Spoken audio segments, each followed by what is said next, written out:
পৰম শ্ৰদ্ধাৰ ৰাইজ, মই আজি আপোনালোকলৈ এটি ভাল বস্তু আগবঢ়াব লৈছোঁ।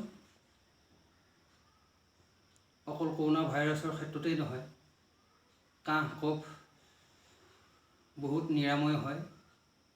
এই বস্তুটো আমি প্ৰমাণ পাই আহিছোঁ। সেয়েহে মই আজি আপোনালোকলৈ আগবঢ়াইছোঁ। এই মহৌষধি গছ সকলোতে নাথাকে। কোনোবাই ইয়াক যত্ন কৰি ৰাখে, হয়তো কাৰোবাৰ বাৰীত আছে, কাৰোবাৰ হয়তো নাই। গতিকে কাৰোবাৰ যদিও আছে, এলাহতে কিছুসকলে কি কৰে, ব্যৱহাৰ নকৰে। মই আজি আপোনালোকলৈ এই বস্তুটো আগবঢ়াইছোঁ। চাওক, এই গছজোপা দেখিছেনে? এই গছজোপা চাওক, এই গছৰ মূলতে এই আদা লেখীয়া, চাওকচোন, এইটো হ'ল ইয়াৰ গাজ দিছে। বস্তুটো আদাৰ দৰে, কিন্তু কিছুসকলে মহাবী বুলি কয় আৰু কিছুসকলে বৰ আহুদাও বুলি কয়। গতিকে চাওকচোন গছটো, কোনোবাই হয়তো কাৰোবাৰ বাৰীত থাকিব পাৰে, কোনোবাই চিনি পাব।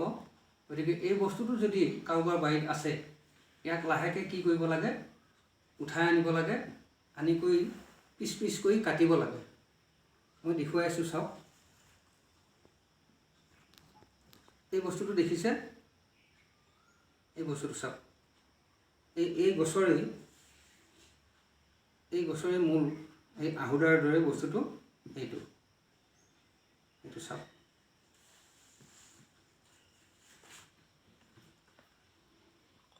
মই এই বস্তুটো ৭২ চনৰ পৰাই মই ইয়াক ব্যৱহাৰ কৰি আহিছোঁ।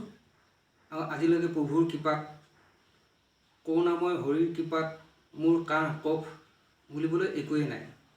এইটো চাওক, আপোনালোকে ভালকৈ বস্তুটো লক্ষ্য কৰকচোন। আৰু ইয়াৰ শিপাবোৰ এনেকুৱা, এইটো। গতিকে ইয়াক কেনেকৈ ব্যৱহাৰ কৰিব লাগে মই দেখুৱাই আছোঁ, চাওক।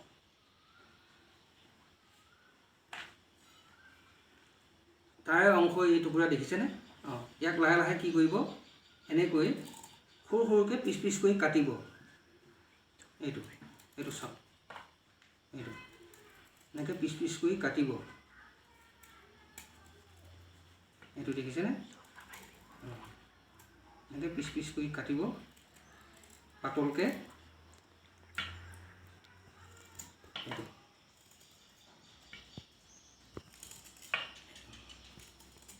এইটো এনেকৈ কাটিব, কাটি কৰি লৈ ইয়াক কি কৰিব, অকণমান নিমখ, এয়া মই নিমখ লৈছোঁ প্লেটত, অকণমান নিমখ ইয়াৰ লগত মিহলাই ল'ব। লৈ কৰি ইয়াক কি কৰিব, ২-৩ দিন অকণমান ৰ'দত শুকাবলৈ দিব। বেছিকৈ শুকালেও ভাল নহয়, গতিকে ২-৩ দিন অকণমান জীপটো থকাকৈ শুকাবলৈ দিব।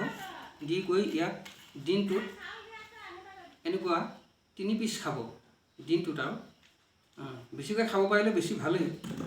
এনেকুৱা সৰু সৰুকৈ ৩ পিচ খাব।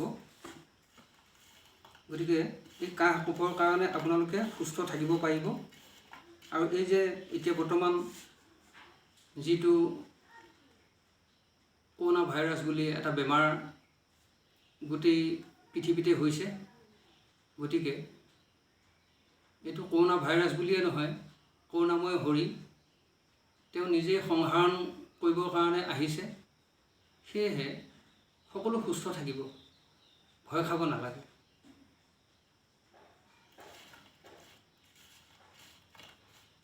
এই বস্তুটো এনেকৈ। আৰু আগতে এটা বৰ ডাঙৰ কথা হৈছে, আগতে আমি গৰুবোৰক মুখা পিন্ধাইছিলোঁ, বৰ দুখৰ কথা। গৰুৱে ধান খাব বুলি, অমাত জন্তু দেহি একো মাত মাতিব নোৱাৰে, আমি সেই ব্যৱহাৰ কৰিছিলোঁ। কিন্তু এতিয়া আমি নিজেই মুখা পিন্ধাব লগাত পৰিছোঁ। গতিকে সকলো সুস্থ থাকক, ভালে থাকক। আজিলৈ আহোঁ, নমস্কাৰ।